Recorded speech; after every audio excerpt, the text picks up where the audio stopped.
Price be to Jesus Christ and blessed virgin Mary. Welcome back to Catholic വർക്കബി. ഞാൻ ആഷിഷ് ജയ്. ലോകം മുഴുവനെയും നിയന്ത്രിക്കുന്ന Illuminati.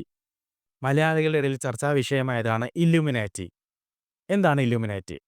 അതിലോട്ട് വരുന്നതിന് മുൻപ് നമുക്ക് പ്രാർത്ഥനയോടെ തുടങ്ങാം. Pater noster qui vis in caelis, sanctificetur nomen tuum, advenia regnum tuum, fiat voluntas tua, sicut in caelo et in terra. Panem nostrum quotidianum de nobis hodie, et dimite nobis debita nostra, sic et nos dimitimus debitoribus nostris, et ne nos indicas in tentationem, sed libera nos a malo. ആമേൻ. എന്താണ് Illuminati? Illuminati എന്നുള്ളത് ഒരു രഹസ്യ സംഘടനയാണ്. അതുകൊണ്ട് തന്നെ ഇവരെ പറ്റിയുള്ള കാര്യങ്ങൾ നമുക്ക് ഗൂഗിളിൽ സെർച്ച് ചെയ്താൽ അങ്ങനെ കാണാൻ സാധിക്കില്ല. എന്നാൽ ഈ ഇല്ലുമിനാറ്റി ഗ്രൂപ്പിൽ നിന്നും പുറത്തു വന്നിട്ടുള്ള ആൾക്കാർ, അവർ കുമ്പസാരിച്ച കാര്യങ്ങൾ, അവർ ഏറ്റുപറഞ്ഞ കാര്യങ്ങളൊക്കെയാണ് നമ്മുടെ മുൻപിലുള്ളൂ. അതുകൊണ്ട് തന്നെ ഒരിക്കലും പൂർണ്ണമായ ഇൻഫർമേഷൻസ് ഇവരെ പറ്റി അവൈലബിൾ അല്ല. കാരണം ഇത് രഹസ്യ സംഘടനയാണ്. പക്ഷേ ഈ 21-ാം നൂറ്റാണ്ടിൽ പരസ്യമായിട്ട് തന്നെ ഇവർ രംഗത്ത് വന്നിട്ടുണ്ട്. കാരണം ആൾക്കാരെ പറ്റിക്കാൻ വളരെ എളുപ്പമാണെന്ന് ഇവർക്ക് മനസ്സിലായി. ഇത്രയും കാലം ഇതൊരു സീക്രട്ട് സംഘടനയായിരുന്നു. സീക്രട്ടായിട്ടാണ് ഇവർ കാര്യങ്ങൾ ചെയ്തിരുന്നത്. എന്നാൽ ഇപ്പോൾ പബ്ലിക്കായിട്ട് അവർ പറയുകയാണ്, ഇങ്ങനൊരു സംഘടനയുണ്ട്, ഞങ്ങളതിലൊക്കെ അംഗങ്ങളാണ്, ഞങ്ങളതിൽ അഭിമാനിക്കുന്നു, ഞങ്ങൾ നിങ്ങളെ വകവരുത്തും. ഇപ്പോൾ പബ്ലിക്കായിട്ട് അവർ വരികയാണ്. അപ്പോൾ ഈ ഇല്ലുമിനാറ്റി എന്ന സംഘടന 1776 മെയ് മാസം 1-ാം തീയതി ആഡം വെയ്ഷിപ്പ് എന്ന് പറയുന്ന വ്യക്തി ജർമ്മനിയിൽ തുടങ്ങിയതാണ് ഈ ഇല്ലുമിനാറ്റി എന്ന് പറയുന്ന സംഘടന. പോപ്പ് ക്ലമന്റ് 14-ാമൻ മാർപ്പാപ്പ ജെസ്യൂട്ടുകാർ തുടങ്ങിയ ഒരു സ്ഥാപനം പിരിച്ചുവിടുകയുണ്ടായി. ആ സ്ഥാപനത്തിൽ ജോലി ചെയ്തിരുന്ന വ്യക്തിയാണ് ഈ ആഡം വെയ്ഷിപ്പ്. ഈശോ പരിശുദ്ധ കത്തോലിക്ക തിരുസഭ സ്ഥാപിച്ചു. ഈശോ ഈ 12 ശിഷ്യന്മാരെ ഇത് ഏൽപ്പിച്ചു. നമുക്കറിയാം, കത്തോലിക്ക തിരുസഭയിൽ വിവിധങ്ങളായിട്ടുള്ള ഭക്തസംഘടനകളുണ്ട്. നമ്മുടെ എല്ലാ ലക്ഷ്യം, ജീസസ് യൂത്ത്, KCY, മാതൃസംഘടന, ലെജിൻ ഓഫ് മേരി, നമ്മുടെ എല്ലാ ലക്ഷ്യം എന്നുള്ളത് എന്താണ്? സുവിശേഷം ലോകം മുഴുവൻ പ്രചരിപ്പിക്കുക, ദൈവരാജ്യത്തിൻ്റെ വ്യാപനത്തിന് വേണ്ടിയിട്ട് ശുശ്രൂഷ ചെയ്യുക. ഇതേ ഡ്യൂട്ടി നേരെ ഓപ്പോസിറ്റായിട്ട് സാത്താന് വേണ്ടി ചെയ്യുന്ന ആൾക്കാരാണ് ഇല്ലുമിനാറ്റി ഗ്രൂപ്പ് ആൾക്കാർ. അവർക്കും ഈശോയ്ക്ക് 12 ശിഷ്യന്മാരുണ്ടായിരുന്ന പോലെ, ഈശോ അടക്കം 13 പേര് ഉള്ളതുപോലെ ഇവർക്കും 13 ഫാമിലീസ് ഉണ്ട്. ഈ 13 ഫാമിലികൾ ഈ പറയുന്ന 17-18-ാം നൂറ്റാണ്ടിലേക്ക് റൂട്ട് ഉള്ളവരാണ്. ഈ 13 ഫാമിലികളുടെ പേര് ഇപ്രകാരമാണ്: Astor family, Bundy family, Collins family, DuPont family, Freeman family, Kennedy family, Lee family, Onassis family, Reynolds family, Rockefeller family, Rothschild family, Russell family, Van Duyn family. So ഈ ഫാമിലികൾക്കെല്ലാം വിവിധങ്ങളായ മിഷനുണ്ട്. ഓരോ ഫാമിലിയും ഓരോ മേഖലയാണ് കൺട്രോൾ ചെയ്യേണ്ടത്. അതായത് ഒരു ദൈനംദിന ജീവിതത്തിൽ നമുക്ക് എന്തൊക്കെ വേണം, ഇതെല്ലാം തീരുമാനിക്കുന്നത് ഈ ഫാമിലീസാണ്. അതിൽ റോത്ത് ചൈൽഡ് ഫാമിലിയും റോക്കഫെല്ലർ ഫാമിലിയും വളരെ ഫേമസ് ആണ്. ഈ റോത്ത് ചൈൽഡ് ഫാമിലിയാണ് ബാങ്കുകളുടെ നിയന്ത്രണം ഉള്ളവർ. ബാങ്കുകൾ കൺട്രോൾ ചെയ്യുന്നത് ഈ റോത്ത് ചൈൽഡ് ഫാമിലിയാണ്. ലീ ഫാമിലി ചൈനയിലുള്ള ഫാമിലിയാണ്. മെയിനായിട്ട് ലഹരി വസ്തുക്കൾ വിതരണം ചെയ്യുന്നതും മറ്റുമാണ് ഇവരുടെ ദൗത്യങ്ങളിലൊന്ന്. ഒരു രാജ്യത്തെ സമ്പദ് വ്യവസ്ഥ തകരാറിലാക്കാൻ വേണ്ടിയിട്ട് അവരൊരിക്കലും നേരിട്ട് യുദ്ധം ചെയ്യുന്നില്ല. പകരം ഇത്തരത്തിലുള്ള ലഹരി വസ്തുക്കൾ ആ രാജ്യത്തേക്ക് ടൺ കണക്കിന് വിതരണം ചെയ്ത് അവിടുത്തെ യുവാക്കളെ ഇതിൽ കുടുക്കിയിട്ട് സമ്പദ് വ്യവസ്ഥ തകരാറിലാക്കുക എന്നുള്ളതാണ് ഇവരുടെ ലക്ഷ്യം. അപ്പോൾ നമുക്കറിയാം, ഇവ കേരളത്തിൽ നടക്കുന്നതൊക്കെ അങ്ങനെയാണ്. എപ്പോഴും ലഹരി വിതരണം ചെയ്ത് ഇങ്ങേ അറ്റത്തുള്ള ആളാണ് പിടിക്കപ്പെടുന്നത്. ഇതാരാണ് വിതരണം ചെയ്തത്, ഒരിക്കലും അവർ പിടിക്കപ്പെടുന്നില്ല. അതുകൊണ്ട് തന്നെ ഇതൊരിക്കലും അവസാനിക്കുകയില്ല. ഈ ലഹരി വിൽപ്പന ഒരിക്കലും അവസാനിക്കില്ല. കാരണം സർക്കാരുകളെ കൺട്രോൾ ചെയ്യുന്ന, ലോകത്തെ തന്നെ നിയന്ത്രിക്കുന്ന ഇല്ലുമിനേറ്റിയിലൊരു ഫാമിലിയാണ്, ലീ ഫാമിലിയാണ് ഇത് കൺട്രോൾ ചെയ്യണത്. അവരെയൊന്നും ഒരിക്കലും തൊടാൻ പോലും ആർക്കും സാധിക്കില്ല. അപ്പോൾ ഇതിൽ ചില ഇല്ലുമിനാറ്റി ഫാമിലികൾക്ക് മീഡിയയുടെ മുകളിൽ കൺട്രോൾ ഉണ്ട്. ഈ കൺട്രോളുള്ള ഇവരുടെ മീഡിയാസിനെല്ലാം ട്രയാങ്കിൾ ഷേപ്പ് ചിഹ്നങ്ങളാണ് ഇവർ പൊതുവെയായിട്ട് നൽകാറ്. ട്രയാങ്കിൾ ഷേപ്പ് ചിഹ്നങ്ങളും സാത്താനിക ചിഹ്നങ്ങളും അവിടെ ഇവിടെയൊക്കെ ആയിട്ട് നമുക്ക് കാണാം. ഇതുപോലെ ഇവർ സ്പോൺസർ ചെയ്യുന്ന TV പരിപാടികൾക്കും ഈ ട്രയാങ്കിൾ ഷേപ്പിനകത്ത് കണ്ണ് ഉള്ളതോ അല്ലെങ്കിൽ ജസ്റ്റ് ഒരു ഓൾ സീയിങ് ഐ, ജസ്റ്റ് ഒരു കണ്ണ് മാത്രമായിട്ട് നമുക്ക് കാണാൻ സാധിക്കും. ചില ഫാമിലീസിൻ്റെ ഡ്യൂട്ടിയാണ് മീഡിയ വഴി ലോകത്തിലേക്ക് തിന്മ വിതറുക എന്നുള്ളത്. നമ്മുടെ ലിവിങ് റൂമിലോട്ട് തിന്മ വിതറുക എന്നുള്ളത് ഇവരുടെ ഒരു മിഷനാണ്. അപ്പോൾ ഈ 13 ഫാമിലീസ് ലോകത്തിൻ്റെ വിവിധ ഭാഗങ്ങൾ സ്പ്രെഡായിട്ട് കിടക്കുന്നു. അപ്പോൾ ഇവരുടെ ഇടയിൽ തന്നെ ചില നിയമങ്ങളുണ്ട്.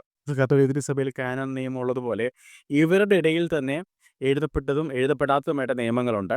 അതായത് ഈ 13 ഫാമിലീസ് പരസ്പരം മാത്രമേ വിവാഹം കഴിക്കാൻ പാടുള്ളൂ എന്നാണ്. ഇതിന് പുറത്ത് വിവാഹം കഴിക്കാൻ പാടില്ല എന്നാണ്. ഇനി ആരെങ്കിലും ഇവരുടെ ഈ രഹസ്യങ്ങൾ പുറത്തു വിട്ടാൽ, ആരെങ്കിലും ഇവരുടെ നിയമത്തിനെതിരായിട്ട് ചെയ്താൽ, കത്തോലിക്ക തിരുസഭയിൽ എക്സ്കമ്മ്യൂണിക്കേഷൻ ഉള്ളതുപോലെ ഇവരെ ജീവിതത്തിൽ നിന്ന് തന്നെ എക്സ്കമ്മ്യൂണിക്കേറ്റ് ചെയ്യും. അവരെ കൊന്നുകളയും. അങ്ങനെ കൊന്നുകളഞ്ഞിട്ടുള്ള ചില പ്രശസ്തരായിട്ടുള്ള വ്യക്തികളുണ്ട്. ഡയാന രാജകുമാരി. ഡയാന പ്രണയിച്ച് വിവാഹം കഴിച്ചതാണ്. അപ്പോൾ ഈ ഫാമിലിക്ക് പുറത്തായിരുന്നു. അതുകൊണ്ട് തന്നെ ഡയാനയുടെ മരണം ദുരൂഹമായിട്ട് ഇപ്പോഴും തുടരുന്നു. എബ്രഹാം ലിങ്കൻ കൊല്ലപ്പെടുകയായിരുന്നു. ഇതുപോലെ ഇതിനെതിരെ തിരിഞ്ഞപ്പോൾ John F Kennedy, American president John F Kennedy, അദ്ദേഹം പബ്ലിക്കായിട്ട് ഒരു മീറ്റിങ്ങിൽ വെച്ച് അദ്ദേഹം പറഞ്ഞു, ഈ അമേരിക്കയിൽ നിങ്ങളെ നിയന്ത്രിക്കുന്ന ഒരു രഹസ്യ സംഘടനയുണ്ട് എന്ന്. ജോൺ എഫ് കെന്നഡി കത്തോലിക്കനാണ്. കത്തോലിക്കർക്കൊന്നും ഒരിക്കലും ഇങ്ങനെയുള്ള സംഘടനയിൽ അംഗത്വം ഒരിക്കലും എടുക്കാൻ സാധിക്കില്ല. പക്ഷെ അദ്ദേഹം ഇതിലെ മെമ്പറായിരുന്നു എന്ന് പറയുന്നു. അതുകൊണ്ട് തന്നെ ഇദ്ദേഹത്തിന് ഇവിടെ നടക്കുന്ന കാര്യങ്ങൾ അറിയാം. അപ്പോൾ ഈ കാര്യം ഇദ്ദേഹം കൺഫസ് ചെയ്തു. വിത്തിൻ ഡേയ്സ് ഇദ്ദേഹം കൊല്ലപ്പെട്ടു. അപ്പോൾ പറയുന്നത് ഇദ്ദേഹം ഈ ഗ്രൂപ്പിൽ ഉണ്ടായിരുന്ന സമയത്ത് ഇദ്ദേഹം ചെയ്തിരുന്ന കാര്യങ്ങളെല്ലാം ഓർത്ത് ഇദ്ദേഹം അനുദപിച്ചിരുന്നു എന്ന് പറയുന്നുണ്ട്. അതിന് ഉള്ളൊരു പ്രൂഫാണ് മരിയ സിമ്മ എന്ന് പറയുന്ന ഓസ്ട്രേലിയ ഒരു ദർശകയുണ്ട്. ശുദ്ധീകരണ ആത്മാക്കൾ പ്രത്യക്ഷപ്പെടുന്ന ഒരു വ്യക്തിയാണ്. അപ്പോൾ ശുദ്ധീകരണ ആത്മാക്കൾ പറഞ്ഞത് ജോൺ എഫ് കെന്നഡി മരിച്ച ഉടനെ സ്വർഗത്തിലോട്ട് എത്തിയെന്ന് പറഞ്ഞത്. അപ്പോൾ തീർച്ചയായിട്ടും അനുദപിക്കുന്ന പാപികൾക്കുള്ളതാണ് സ്വർഗം. അപ്പോൾ അദ്ദേഹം ഈ കാര്യം പറഞ്ഞതുകൊണ്ട് തന്നെ ഇങ്ങനൊരു സീക്രട്ട് സൊസൈറ്റി ഉണ്ട് എന്നുള്ള കാര്യം അമേരിക്കക്കാർക്ക് എല്ലാവർക്കും മനസ്സിലായി. ഈ കോവിഡിൻ്റെ സമയത്ത് നമുക്കറിയാം, കോവിഡ് വാക്സിൻ വിതരണം ചെയ്യണമെന്ന് പറഞ്ഞിട്ട് ആൾക്കാരെ ഫോഴ്സ് ചെയ്തിരുന്നത് ലോകാരോഗ്യ സംഘടനയാണ്. എന്നാൽ ഞങ്ങളുടെ രാജ്യത്ത് ഇത് വിതരണം ചെയ്യില്ല എന്ന് പറഞ്ഞ പ്രസിഡന്റുമാരും പ്രൈം മിനിസ്റ്റർമാരും എല്ലാം കൊല്ലപ്പെട്ടിട്ടുണ്ട്. അപ്പോൾ ഇതെല്ലാം ചെയ്യുന്നത് ഈ ഇലുമിനാറ്റിക്കാരാണ്. എന്നിട്ട് അവരുടെ ഒരു പപ്പറ്റ് പ്രസിഡന്റിനെ അവർ നിയമിക്കുന്നു. ഇവർ പറയുന്ന പോലെ ആ പ്രസിഡന്റുമാർ ചെയ്യുന്നു. കൂടുതലായിട്ട് നമുക്ക് കാണാൻ സാധിക്കുന്നത് ഈ ഇലുമിനാറ്റി ഗ്രൂപ്പിൽപ്പെട്ട ആൾക്കാരുടെ പ്രസിഡന്റുമാരും പ്രൈം മിനിസ്റ്റർമാരും നേതാക്കന്മാരും അധികവും വിവാഹം കഴിക്കാത്ത ആൾക്കാരായിരിക്കും. അല്ലെങ്കിൽ വിവാഹം കഴിച്ചാലും അവർ സിംഗിളായിട്ട് ജീവിക്കുന്നവരായിരിക്കും, അല്ലെങ്കിൽ സ്വർഗ്ഗഭോഗികളായിരിക്കും. അപ്പോൾ വിവിധ രാജ്യങ്ങളിലെ ഇലക്ഷനിൽ ഇടപെടുക, അവിടെ പണമിറക്കുക, തിരിമറി നടത്തുക, അവരാഗ്രഹിക്കുന്ന ആൾക്കാരെ കൊണ്ടുവരിക, ഇതൊക്കെയാണ് ഇവർ കൺട്രോൾ ചെയ്യുന്നത്. അപ്പം നേരത്തെ പറഞ്ഞതുപോലെ ഇവരുടെ ചാനലുകൾക്ക്, ഇവരുടെ പ്രോഗ്രാമുകൾക്ക്, അല്ലെങ്കിൽ ഇവരുടെ ബ്രാൻഡ് ഐറ്റംസിനെല്ലാം ഇവരുടെ സാത്താനിക് ചിഹ്നങ്ങൾ ഇവർ കൊടുക്കും. ഇവർ നൽകിയിട്ടുള്ള ഇതിൽ പ്രശസ്തമായിട്ടുള്ള ചില ബ്രാൻഡുകൾക്ക് ഈ സാത്താനിക് ചിഹ്നം കാണാം. വെളിപാട് പുസ്തകം 13:18 പറയുന്ന 666 എന്ന ആൻറ്റി ക്രൈസ്റ്റിൻ്റെ ചിഹ്നമാണ് ഇവരെല്ലാം നൽകിയിട്ടുള്ളത്. അതിൽ ഒന്നാമത് വേൾഡ് എക്കണോമിക് ഫോറം, ഭാവിയിൽ ചിപ്പ് കൊണ്ടുവരാൻ വേണ്ടിയിട്ട് മുൻകൈ എടുക്കാൻ സാധ്യതയുള്ള ഒരു ഗ്രൂപ്പാണ് ഈ world economic forum. Close Schwab എന്നാണ് ഇത് സ്ഥാപിച്ച വ്യക്തിയുടെ പേര്. അദ്ദേഹം 2016 തോന്നുന്നു അദ്ദേഹം പറഞ്ഞിട്ടുള്ളത് 10 വർഷത്തിനുള്ളിൽ ഞങ്ങൾ ശരീരത്തിൽ ഘടിപ്പിക്കാനുള്ള ചിപ്പ് കൊണ്ടുവരും എന്നാണ് പറഞ്ഞിട്ടുള്ളത്. അപ്പോൾ വേൾഡ് എക്കണോമിക് ഫോറത്തിൻ്റെ ഈ ലോഗോ നോക്കിക്കഴിഞ്ഞാൽ അതിലും 666 നമുക്ക് കാണാൻ സാധിക്കും. മോൺസ്റ്റർ എനർജി, ഈ സോഫ്റ്റ് ഡ്രിങ്കിലും കുരിശ് തലകീഴായിട്ട് നമുക്ക് കാണാം. അതുപോലെ ഹീബ്രു ഭാഷയിലുള്ള 666 ആലേഖനം ചെയ്തിട്ടുള്ളത് നമുക്ക് കാണാം. വാൾട്ട് ഡിസ്നി, ഈ വാൾട്ട് ഡിസ്നി ഞാൻ നേരത്തെ പറഞ്ഞു ചില ഇലുമിനാറ്റി ഗ്രൂപ്പുകൾ മീഡിയ കൺട്രോൾ ചെയ്യുന്നുണ്ടെന്നുള്ളത്. നമുക്ക് ഫേമസ് ആയിട്ടുള്ള Mickey mouse, mini mouse cartoons, എനിക്കത് ഇതിൻ്റെ പിക്ചേഴ്സിൽ കാണിക്കാൻ പറ്റില്ല. പക്ഷേ നിങ്ങളൊന്ന് സസൂക്ഷ്മം നിരീക്ഷിച്ച് കഴിഞ്ഞാൽ ഈ മിക്കി മൗസും മിനി മൗസ് ഒക്കെ അവരുടെ കഥാപാത്രങ്ങൾ തന്നെ അവർ വരച്ചിരിക്കുന്നത് മനുഷ്യരുടെ ലൈംഗിക അവയവങ്ങളുടെ രൂപത്തിലാണ്. അത് നിങ്ങൾക്ക് നന്നായിട്ട് ഒബ്സർവ് ചെയ്താൽ മനസ്സിലാവും. ഇത് കാണുന്ന കുഞ്ഞുങ്ങളിലേക്ക് ഈ ഒരു സംഭവം അടിച്ചേൽപ്പിക്കാനാണ് അവർ ഇത്തരത്തിലുള്ള കാര്യങ്ങൾ ചെയ്യുന്നത്. കാണുമ്പോൾ വളരെ സിമ്പിളാണ്, നല്ല കാർട്ടൂൺസാണ്. പക്ഷേ ഇത്തരത്തിലുള്ള ആശയങ്ങൾ ഇവർ അടിച്ചേൽപ്പിക്കുന്നുണ്ട്. ഗൂഗിൾ ക്രോമിൻ്റെ ചിഹ്നത്തിലും സീക്രട്ടായിട്ട് 666 രേഖപ്പെടുത്തിയത് നമുക്ക് കാണാം.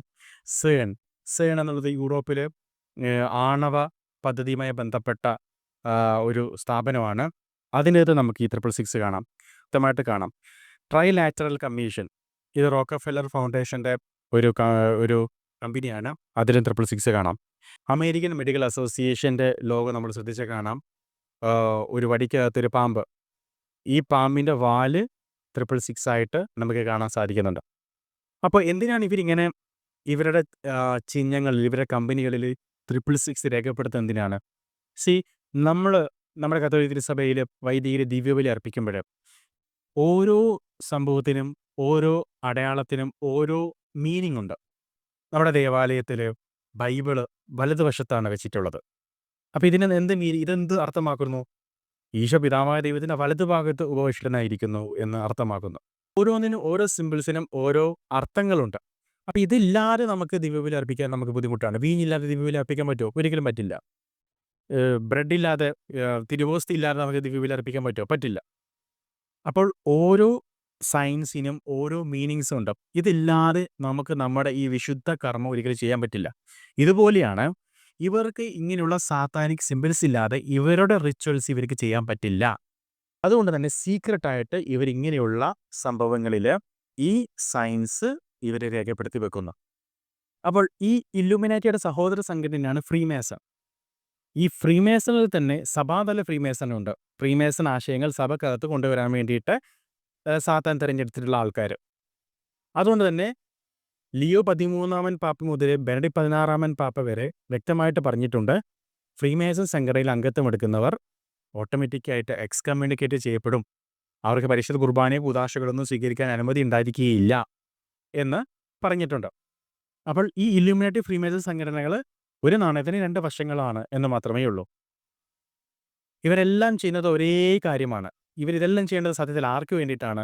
നേരത്തെ പറഞ്ഞതുപോലെ സാത്താന് വേണ്ടിയിട്ടാണ്. കുറച്ചുകൂടെ സ്പെസിഫൈ ചെയ്ത് പറഞ്ഞാൽ ഏതാനും വർഷങ്ങൾക്കുള്ളിൽ ആൻറ്റി ക്രൈസ്റ്റ് ലോകത്തിൻ്റെ ഭരണം ഏറ്റെടുക്കാൻ വരും. ഈ ആൻറ്റി ക്രൈസ്റ്റിന് വേണ്ടി ഒരു സ്റ്റേജ് സജ്ജമാക്കുക എന്നുള്ളതാണ് ഇവരുടെ എല്ലാം മെയിൻ ലക്ഷ്യം. അപ്പോൾ ഒരു പൊളിറ്റിക്കൽ ലീഡറായിട്ട് ആൻറ്റി ക്രൈസ്റ്റ് വരും, ഒരു റിലീജിയസ് ലീഡറായിട്ട് ആൻറ്റി ക്രൈസ്റ്റ് വരും. അപ്പോൾ പൊളിറ്റിക്കൽ മേഖലയിൽ ഈ സ്റ്റേജ് സെറ്റാക്കി വെക്കും, റിലീജിയസ് മേഖലയിൽ ഈ സ്റ്റേജ് സെറ്റാക്കി വെക്കും. ഇങ്ങനെ എല്ലാം സെറ്റായിരിക്കുന്ന സമയത്ത് ആൻറ്റി ക്രൈസ്റ്റ് രംഗപ്രവേശനം ചെയ്യും. അപ്പോൾ ഈശോ തനിക്ക് മുൻപേ 72 പേരെ സുവിശേഷം പ്രഘോഷിക്കാനും രോഗികളെ സുഖപ്പെടുത്താനും പിശാചുകളെ പുറത്താക്കാനും വേണ്ടി അയച്ചില്ലേ? അതേപോലെ സാത്താനും തൻ്റെ പുത്രനായിട്ടുള്ള ഈ ആൻറ്റി ക്രൈസ്റ്റിന് വേണ്ടിയിട്ട് ഈ സംഘടനകളെ വർഷങ്ങളായിട്ട് ലോകം മുഴുവൻ വ്യാപിപ്പിച്ചിട്ടുണ്ട്. അവർ അതിൻ്റെ ഫൈനൽ സ്റ്റേജിലാണുള്ളത്. ആൻറ്റി ക്രൈസ്റ്റിനെ കൊണ്ടുവരാനുള്ള ഫൈനൽ സ്റ്റേജിലാണ് ഇവരുള്ളത്. ഈ ഇല്ലുമിനാറ്റി ഫ്രീമേസൺ സംഘടനകളെ തടയാൻ, ഇവരുടെ പദ്ധതികളെ പൊളിക്കാൻ ഒരൊറ്റ സംഘടനയ്ക്ക് സാധിക്കുകയുള്ളൂ. അത് പരിശുദ്ധ കത്തോലിക്ക തിരുസഭയാണ്. പരിശുദ്ധ കത്തോലിക്ക തിരുസഭയിലെ ജപമാലയ്ക്കും പരിശുദ്ധ കുർബാനയ്ക്കും മാത്രമേ ഇവരുടെ ഈ പദ്ധതികൾ നിർത്തലാക്കാൻ സാധിക്കുകയുള്ളൂ. ഇതുകൊണ്ടാണ് ഇവർ കൂദാശകളെ അറ്റാക്ക് ചെയ്യുന്നത്. ഇതുകൊണ്ടാണ് പരിശുദ്ധ ജപമാല ഇവർ അറ്റാക്ക് ചെയ്യുന്നത്. പറയാനാണെങ്കിൽ ഒരുപാട് കാര്യങ്ങളുണ്ട്. ഇത് ജസ്റ്റ് ഒരു ബ്രീഫായിട്ട് ഇല്ലുമിനാറ്റിയെ പറ്റിയുള്ള കാര്യങ്ങളാണ്. ഇനി ഇതിനെപ്പറ്റിയുള്ള മറ്റ് കാര്യങ്ങളോ, എങ്ങനെയാണ് ഇവർ മീഡിയാസ് വഴി നമ്മളെ സ്വാധീനിക്കുന്നത് എന്നൊക്കെയുള്ള കാര്യങ്ങളെ പറ്റിയിട്ട് ഞാൻ മറ്റൊരു വീഡിയോയിൽ വരാം. പരിശുദ്ധ അമ്മയോട് പ്രാർത്ഥിച്ചുകൊണ്ട് നമുക്ക് അവസാനിപ്പിക്കാം. ആവേ മരിയ ഗ്രാസിയ പ്ലേന ഡോമിനസ് തേക്കും ബെനഡിക്ടാത്തുൻ മൊളിയരിബുസ് A ബെനഡിക്ടൂസ് ഫ്രുക്ടൂസ് വെൻട്രീസ് to Jesus സാങ്ക്ത Maria mother ദൈ ഓര പ്രോ നോബിസ് പെക്കാത്തോരിബുസ് നുങ്കേ തിന്നോര മോർത്തിസ് നോസ്ത്രേ ആമേൻ.